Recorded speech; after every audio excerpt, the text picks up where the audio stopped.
Hey, how's it going, guys? So we're back with another Halo lore and theory reaction video. If you're new to the channel, welcome. So this time we're going to be checking out the Interplanetary Wars and see what Installation 00 has to say again, and like explaining the wars, like what caused them and what happened. And by the way, as always, credit of this video goes to Installation 00 for creating them. He's been doing amazing work, and he's been so far my primary source for like learning Halo lore and theory videos. So Installation, if you are seeing this somehow, if you see one of my Halo lore and theory videos, great work, man. You really like helped me learn a lot. And of course, a big shout out to all of you, all of my subscribers and my viewers who have been like putting down so much comments about my information, because I have been like asking, like, do you know, if you know anything else, please put down in the comments below. And you guys have been like interacting a lot and also putting down a lot of info. So again, thank you guys so much for that. I really do appreciate it. So without anything else, let's jump into it. When most think about Halo, they think of Spartan 117, the Master Chief, tearing through hordes of aliens and saving the galaxy. The Human Covenant War, unsurprisingly, makes up a significant portion of the narrative that has thus far been told in the Halo universe. Halo Infinite is due for release in full this year, and the suggested storyline seems to be moving forward with the Banished, a mercenary organization of alien species, most of which we are familiar with due to their previous involvement with the Covenant. But many often forget that the vast majority of the story we have experienced started in the final year of the Human Covenant War in 2552 and up to 2558 at the latest, at least as far as the games are concerned. But there is a rich history of narrative in the books that cover events as far back as 2511. Halo also shares a common history with our real world. By definition, you exist in one form or another in the Halo universe back in 2021. So the next big question is there any lore on what happens from now, the year 2021, up to the events we've seen in Halo? In short, yes. Yes, there is. The information available about this period of time can be found in The Rise of Humanity in the book Halo Mythos, the Halo Encyclopedia, and Halopedia. So let's take a look at just what happens between now and the beginning of the Human Covenant War in 2525. Alright. I mean, I do remember the Interplanetary Wars like being explained in the video The Road to Halo, and them talking about the wars. But I guess this one's going to be taking a deeper dive into it.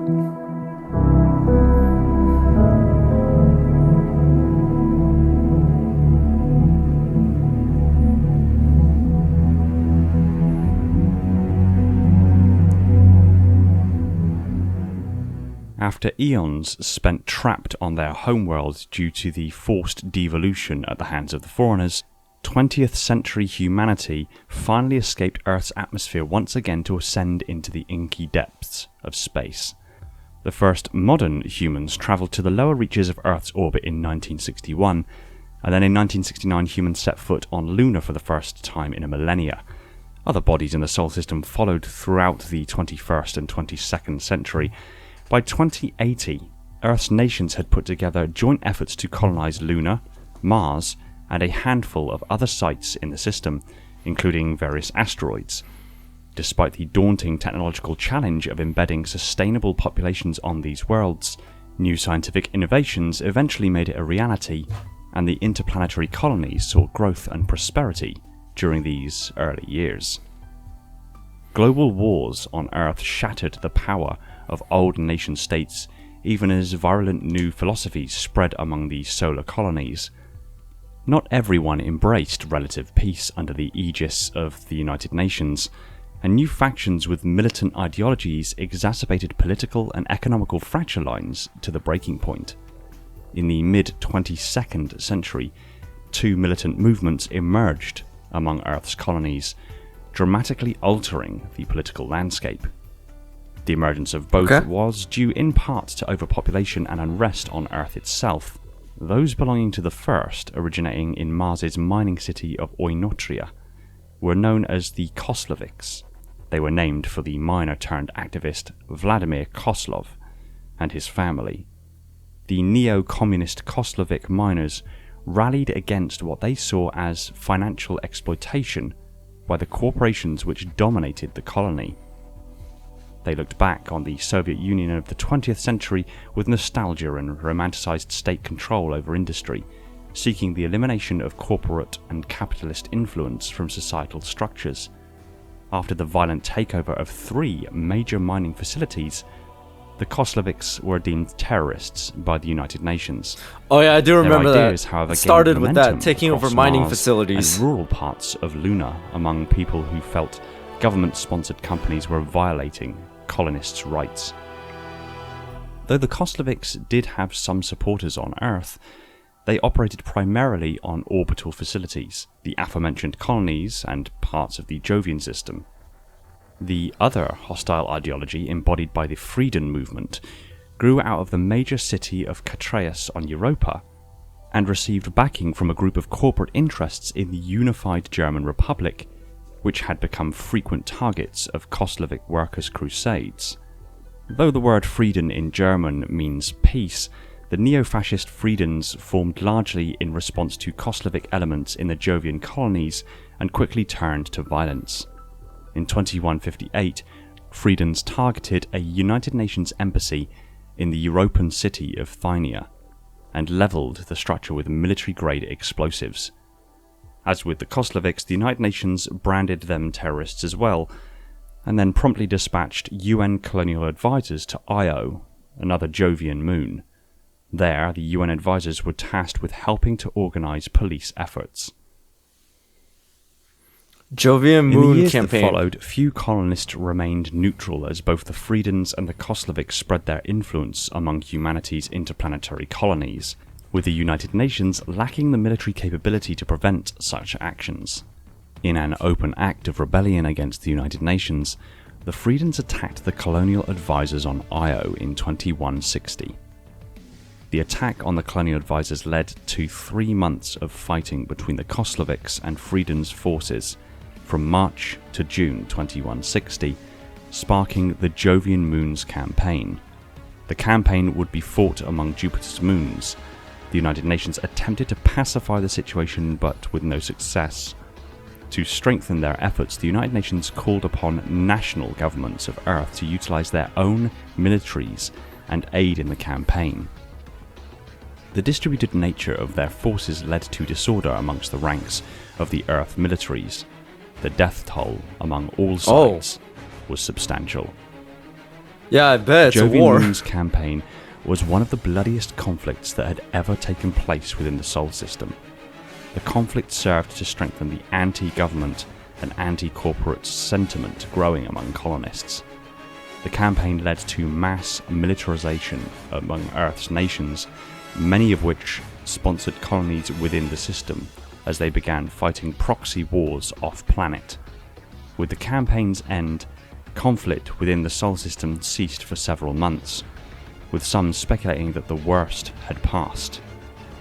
However, a series of bombings in February 2162 would spark the Rainforest Wars, a 19-month conflict that spread across South America. I do remember the and Rainforest reignited Wars. violence throughout the Sol system.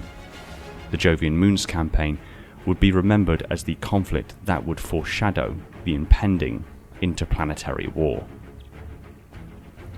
There we In go, Rainforest 2162, Wars. following the Jovian Moons campaign, armed conflict ripped through South America as Koslovik, Frieden, and UN forces clashed over ideological differences. Additional guerrilla attacks took place across Earth on military and non-military targets, along with several concurrent off-planet skirmishes. In the latter stages of the wars, Neo-Friedenist emerged as an offshoot of the Frieden movement willing to negotiate with the United Nations. Their disagreements with the mainline Friedens led to the Battle of Delambre on Luna, in which the two factions engaged one another. The Rainforest Wars also sparked additional conflicts off-planet, such as the Mars campaign 3 months later. The conflict brought a great deal of suffering to the people of Earth and caused an enormous famine. The wars inspired some of the 22nd century's most famous literature. A Soldier's Tale, Rainforest Wars, was written about this event by Jeremiah Mendez and was considered a military classic in the 26th century. This book is a favourite of CPO Franklin Mendez. Two of Admiral Preston Cole's great-grandfathers on his mother's side served in the Rainforest Wars. One did not survive. The other, Captain Oliver Franks, received the Bronze Star. Okay, the Mars campaign. In November 2163, the Freedens suffered a critical loss, as their leader Nadja Milka was assassinated on her way to a command centre in the European city of Pelagon. This enraged the Freedens, and in December they retaliated with nearly all the military assets at their disposal. A large-scale campaign against Argaea Planitia, the hub of Koslevic activity, thanks largely to its shipbuilding plants on Mars, obliterated the city within hours. More fighting occurred during the weeks that followed, as Koslevics scattered into the city's outskirts. By January 2164, the conflicts historically known as the Interplanetary Wars had officially begun. The aforementioned composite UN force, which would later be called the United Nations Space Command, was deployed to the Martian territories' most combat-intensive area in July. The resulting battle on Mars lasted 2 full years, as the United Nations bombed Koslevic remnants, stamping out any Martian opposition. It was this campaign that not only made it the first successful UN strike against Koslevic forces, but were also the first extraterrestrial deployments of UNSC Marines as well. Thanks to the Marines' success, actions that favoured large contingents of ground assaults and shipboarding manoeuvres became part of the UN forces' standard strategy from that point onward. Despite the vast death toll, there was little concern on Earth about the ethics of the strikes. Most felt that they were justified as a way to prevent the violence from spreading to their own soil. Recruitment drives and propaganda tactics strongly bolstered the UNSC during this time. The Interplanetary War was, in many ways, the culmination of a pattern of massive build-ups exhibited by UN-sponsored military forces which had preceded it. A ceasefire. Yeah, I doubt Although that. the Koslevics suffered extensive losses in the early parts of the Martian assault, they continued to thrive on lunar and at isolated points on Earth. In August 2167, however, Vladimir Koslov and his family were killed in a bombing near Lake Autolycus on Luna. While the UNSC denied involvement, many believed that the Freedens were not capable of carrying out such an attack. Whatever the cause, this act severed the head of the Koslevic movement. Despite some difficulty on the UNSC's part, Europa, Io, Ganymede, and Callisto all saw large-scale invasions by the UNSC Marine Corps, resulting in the destruction of hundreds of Freeden bases and weapon caches. The last of the Freedens fought savagely under Oscar Bauer, nephew of Nadja Milka, but by mid-2169 little remained of their movement. The UNSC defeated Koslevic and Freeden forces on Earth and then methodically eradicated their remnants throughout the system in a series of bushfire conflicts. Before long, the vast vestiges of both were apprehended by the UNSC. The United Nations penned the Callisto Treaty, a ceasefire agreement born out of fear and simple practicality that gave the UNSC complete military and police jurisdiction in all colonial territories. The treaty was signed by representatives of all three factions in March 2170 on the Jovian moon of Callisto. Basing its core ethos on a strategy that harkened back to the United States of America, the technocrats in the UN used its increased power to effectively take charge of Earth's remaining national governments. The UNSC became the single, organising independent force in control of the combined military hierarchy of humanity. With this, a single authority came into existence, called the United Earth Government. This would be the seat of power and governance for all of Earth's colonies henceforth. Okay. So the United Earth aftermath. government was constituted as humanity's governing body by the UN in the immediate wake of the conflict in 2170, with the UNSC serving as its subordinate military branch. The aftermath of the Interplanetary War left the United Earth government with a different threat: overpopulation and a massive military with no enemy to fight. The post-war period saw massive growths in population on Earth and her colonies, as well as increasing famine among the populace bred from the rainforest wars. These situations threatened to destabilize the economy. However, in April 2291, a team of researchers, physicists and mathematicians, led by Drs. Wallace Fujikawa and Tobias Fleming Shaw, saw the invention of the Shaw-Fujikawa translite engine, a device that allowed ships to travel into slipstream space to traverse interstellar distances in proportionally short amounts of time. In 2310, the United Earth government unveiled creating that their was first line of revolutionary. colony ships, designed to bring rigorously tested, highly qualified colonists and military personnel to settle nearby worlds. In theory, only the best qualified citizens and soldiers were allowed to colonize humanity's newest colonies, leading to the formation of the inner colonies. It was at this time that the Colonial Administration Authority was established by the United Earth government as an agency tasked with the governing of human colonies and the direction of further colonization efforts.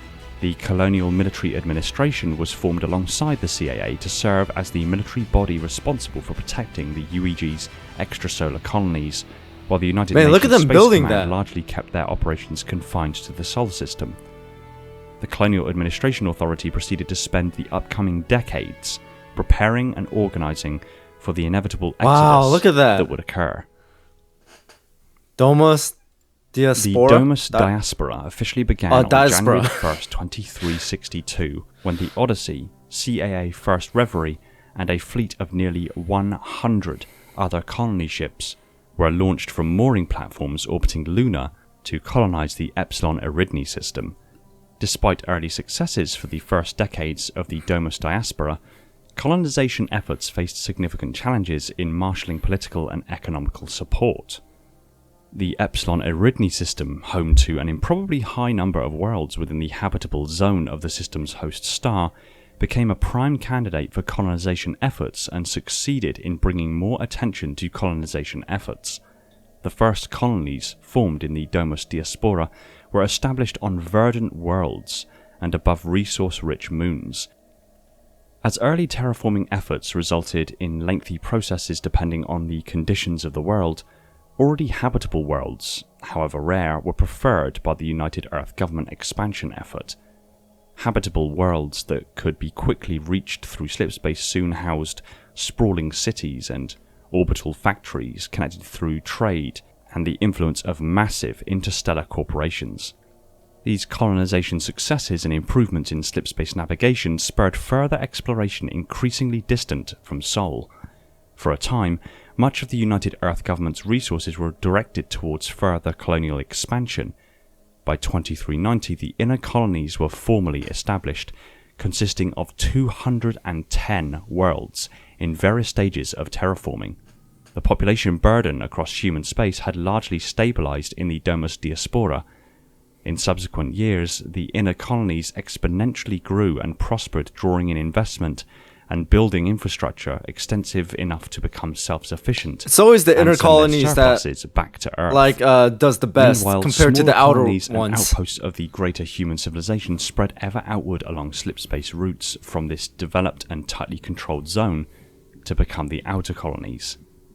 By the beginning of the 25th century, humanity had colonized over 800 colonies existing on planets, moons, asteroids, mining facilities, and relay stations.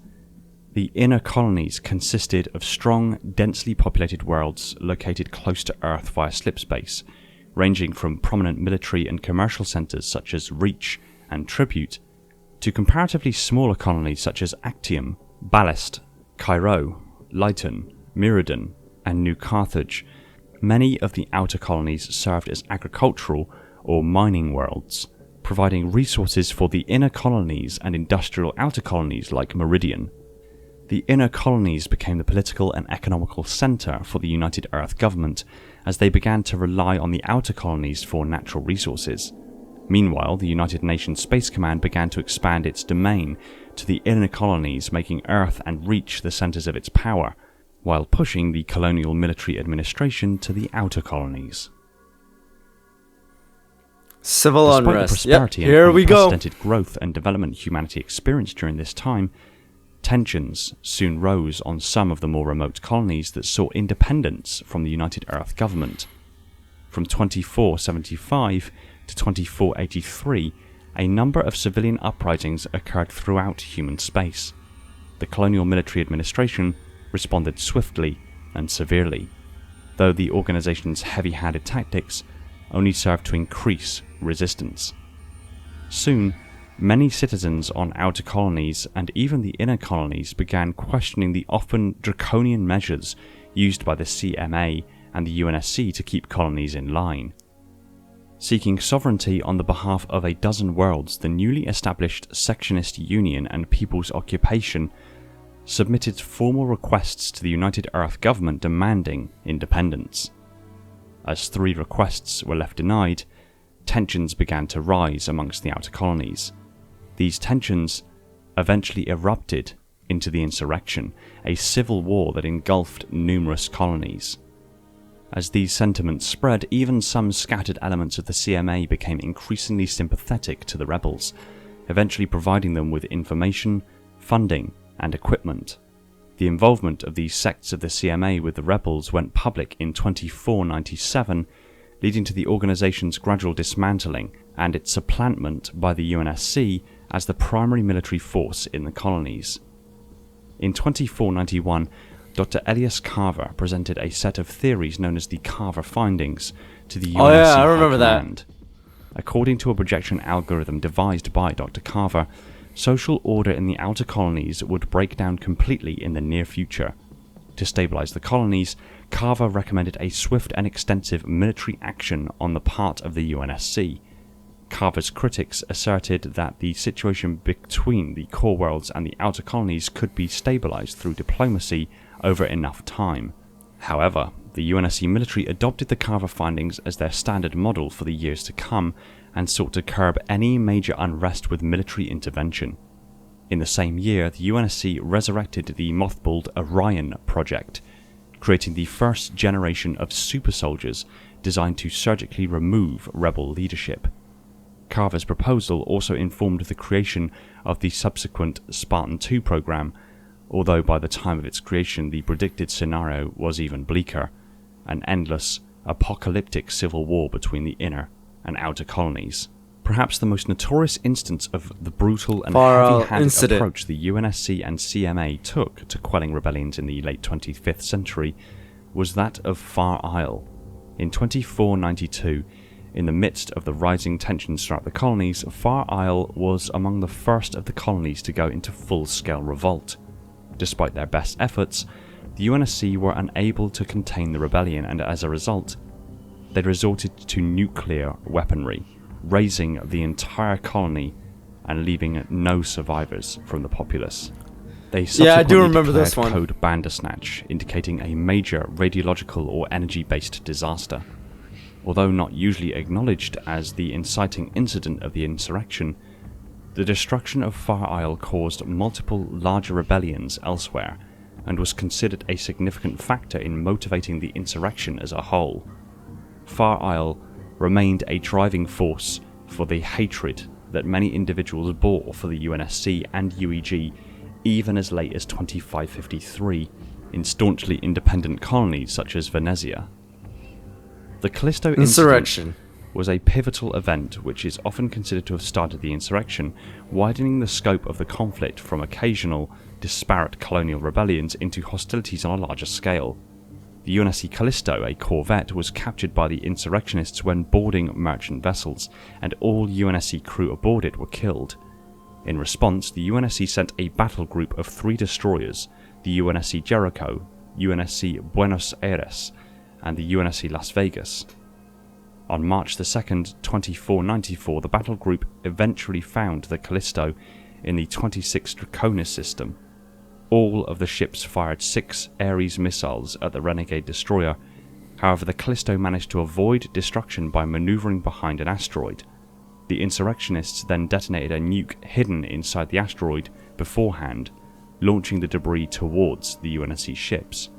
The Buenos Aires was engulfed in the explosion and destroyed, and the other 2 ships were seriously damaged. Second Lieutenant Preston Cole, as the only living or conscious officer aboard the bridge of the Las Vegas, Oh yeah, I remember took what he control did of the too. vessel. He signaled the Callisto, activating the ship's distress signal, and requested medical aid for the wounded. When the Callisto docked with the Las Vegas in order to take command of the ship, Cole detonated the ship's last Ares missile, which had been planted inside the docking bay, critically damaging the Callisto. Cole then bluffed by opening the empty missile silos on his ship and ordered the Callisto to surrender, and allowed Las Vegas's AI to take control. Following the Callisto incident, the insurrection began to spread to the other systems, including the Eridanus system, which became embroiled in a local insurrection in the same year. The rebellion was crushed 2 years later at the cost of 4 destroyers, though the rebels in the system retreated into the asteroid belt and would continue to operate for several decades onward. As the fighting Cole spread, and the the outer Bellicose. colonies became a battleground between the UNSC Navy and Cole the got rebels' promoted, I makeshift remember. fleets. In 2501, an insurgent-captured UNSC frigate, the Bellerophon, was pursued for the 3rd time by the UNSC Gorgon, commanded by Preston Cole, into the Theta Ursae Majoris system. After a chase and battle in which the Bellerophon managed to dodge a Mach round using excellent tactics, the Gorgon was contacted by the Bellerophon, now renamed the Bellicose. A short exchange of taunting messages followed, and then Cole let the Bellicose escape. After laying traps in 5 systems over the course of 3 months, Cole had yet to find the captured ship. Several months later, Cole was married to Lyrene Castilla, who was also pregnant. In June of 2503, 8 months after Cole's marriage to Castilla, Admiral Harold Stanforth sent Cole a transmission telling him that only uncovered the civilian identity of the captain of the Bellicose, Lyrene Castilla, spying on Cole. Cole went to confirm this and found that Castilla had robbed him of everything, leaving only a printout of the exchange they had between the Bellicose and the Gorgon. In January of the next year, 4 destroyers engaged the Bellicose in the Theta Ursae Majoris system and reported that the ship was caught in the gravitational pull of the gas giant and destroyed. Cole faced a court-martial for conspiring with the enemy and giving Castilla knowledge of the UNSC slipspace upgrades and possible execution. However, Harold Stanforth stepped in and vouched for him, and Cole was merely relocated to Earth with a desk job. The Bellicose survived, however, and remained in the shadows until eventually reappearing with an insurrectionist fleet, dealing the Covenant a crippling blow in the Battle of Serpentis. In 2513, the UNSC initiated Operation Trebuchet, one of the largest operations in I don't know UNSC why. history, spanning 10 years and costing hundreds of thousands of lives. The goal was to root out the insurrectionists and impose order in the outer colonies. Fighting broke out in the Eridanus system, particularly Eridanus II and the space around it, as rebels supporting the system's breakaway from the UNSC built a small navy of civilian craft and attempted to take over the system. The disorganized Eridanus rebels were eventually brought together by Colonel Robert Watts. The UNSC responded harshly, sending a fleet of destroyers and carriers to the system to combat the rebel fleet. The resulting battle pitted the UNSC against at least 100 smaller rebel craft. The UNSC forces defeated their rebel counterparts with little difficulty. During the battle, the rebels were routed and the remnants of their fleet fled into the asteroid belt to Eridanus Secundus. They would eventually establish a fully functional asteroid base and begin conducting raids again by 2525. A ground campaign also began on Eridanus II, as units of the 9th Marine Expeditionary Force were sent to the planet in force, hoping to capture leaders of the rebel movement and pacify the population. One of these units, the 1st Battalion of the 21st Marine Division, commanded by Lieutenant Colonel Ponder, was involved in a disastrous mission to try and capture a rebel leader, the second in command, in Elysium City, which ended in the leader's family being killed and Ponder wounded and demoted. The fighting eventually spread to the Epsilon Eridni system. By 2524, the fighting involved in Operation Trebuchet alone had taken over 1 million lives, the majority of which were Damn, civilians. 1 million? In that year, a Marine battalion was posted at the colony world of Trebuchet, commanded by Lieutenant Colonel Aboim, and supported by the corvette UNSC Bumrush and air support from Hornets. The battalion attempted to put a stop to rebel bomb makers near the city of Kashba. 2 special warfare units, led by Staff Sergeants Avery Johnson and Nolan Brine, were involved in disastrous Of course, he's gotta have the cigar. Brine's team was killed during a hostage situation at a Jim Dandy restaurant near Casper City. 38 civilians, 3 Marines and 2 rebels were killed in the bombing. Brine and Johnson were pulled from the system and were later sent to Harvest. In the year 2525, a Spartan 2 team, led by John 117, went on a mission to infiltrate and capture rebel leader Colonel Halo: Robert The Watts. Fall of Reach. The Spartans sneaked on board a ship named the Laden, and once aboard they located I'm so cargo happy I watched that contained movie. luxury Thank you items guys such for as that sweet Williams recommendation. cigars and champagne, verifying Watts' presence. After boarding the rebel base, they neutralized the guards in their path and eventually found their way to Watts. They successfully killed his guards and sedated Watts long enough for them to escape. Using explosives, they blasted their way out, killing dozens of civilians, much to the regret of the team. The Human Covenant War. Here Following we go. the Covenant attack on Harvest and the onset of the Human Covenant War in 2525, Operation Trebuchet was put on halt by the UNSC. The Office of Naval Intelligence Section 2 sent emissaries with full disclosure on events at Harvest to warn outer colony leaders. The UNSC made the offer that they would cease hostilities towards insurrectionists if they worked to bolster their planetary defences and ended their attacks on UNSC ships. The rebels believed it to be a trap and responded with laughter, only to face a harsh dose of reality as the Covenant began laying waste to colony after colony. As the new threat became apparent, many of the rebels, seeing that the UNSC offered the only real protection against the overwhelming Covenant force, ceased to resist and either submitted to the UNSC's control or hid themselves away from both the UNSC and the Covenant in remote locations such as habitats like the rubble or outer colony worlds, many of which were eventually glassed. However, not all insurrectionists stopped their attacks against the UNSC and continued their aggression for years after the beginning of the war with the Covenant.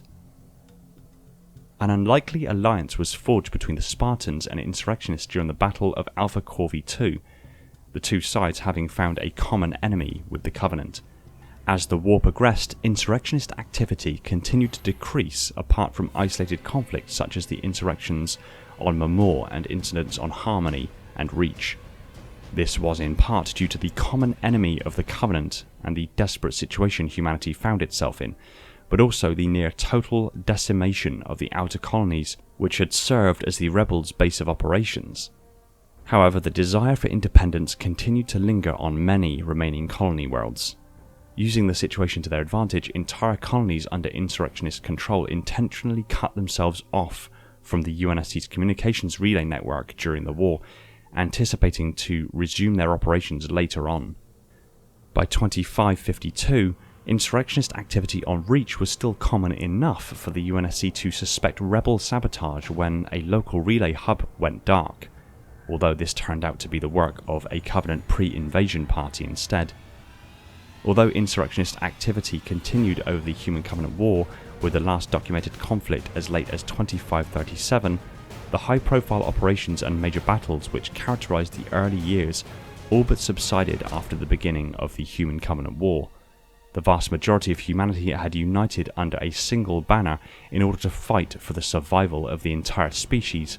Even the ununited insurrectionists themselves would fight against the Covenant, ultimately helping the war effort. Any engagements between UNSC and the rebels following the Covenant attack appear to have been relatively low-key, often involving covert missions carried out by special operations forces such as Spartans. As a result, the generation that had grown up during the war had no knowledge of the insurrectionist persistence and considered the entire civil war as having occurred long before their time. Oh, the conclusion. Games Halo Reach, Halo CE, Halo 2, Halo 3, and Halo ODST cover a period of time of less than a year. It's only with Halo 4 and Halo 5 that cover a duration of time significantly after the end of the Human Covenant War. I didn't know that. Aside from these, we that have many games huge only had swathes of 1 books year that cover varying time spans in and around these events. And it That's is crazy. strikingly easy to forget that there is a massive and rich history and narrative to the Halo universe, both in and around humanity's rise from now until the 26th century, but also well before, back into ancient times, as covered by the Forerunner saga of books, and in-game lore established by the Terminals. So while humanity had been fighting for their sheer survival during the Human Covenant War, it was not the first time that we were pushed to such extremes. We risked our own self-annihilation during the Interplanetary Wars, all the way through the insurrection and up to the beginning of the Human Covenant War, and we became teeteringly close to extinction at the hands of the Forerunners at the end of the Human Forerunner War. At least 3 times now in conflicts against other species or ourselves has humanity barely survived complete and utter extinction.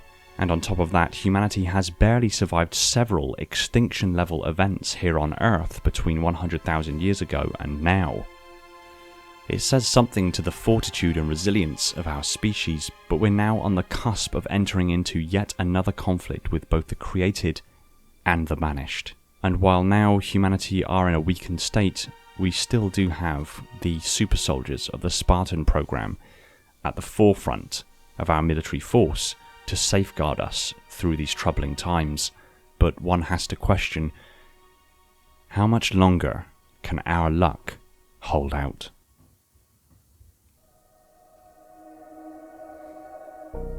Thanks for watching. Alright guys, there you have it. So that was the Interplanetary Wars. I don't know why I'm having trouble saying that word. Interplanetary Wars. And that was a really great video. Most of it I already knew because of the Road to Halo, the Road to Halo video that I did in the past, where it talks about like every human war all the way up to the point where like the Halo universe reaches. And it did talk about like how the insurrection began, like taking over mining facilities, a lot of like uprisings, and how people viewed the government. So I didn't know about that, but this one really went into depth and just like recapped all of it. But still, it was a great video from Installation 00. So well done again, Installation 00. If you're watching this, you did an amazing job as always. But now, time to move on to another video. I'm actually interested. I mean, I already have a list of like what I'm gonna watch, but if you guys have any other videos, so please stick it in the comments below and I'll make note of it, or I'll let you know if it's already on the channel and I already watched it, or I'll just say like, hey, I made note of it. But either way, thank you guys for watching. I hope you enjoyed my reaction to this video. Keep an eye out for more content by hitting the notification bell so you know when I drop a video, and also check out my other videos I have on my channel. And again, thank you guys so much for your continued support in this channel. I really do appreciate it, and I hope you guys are having an amazing day or night wherever you guys are, and I'll see you guys next time.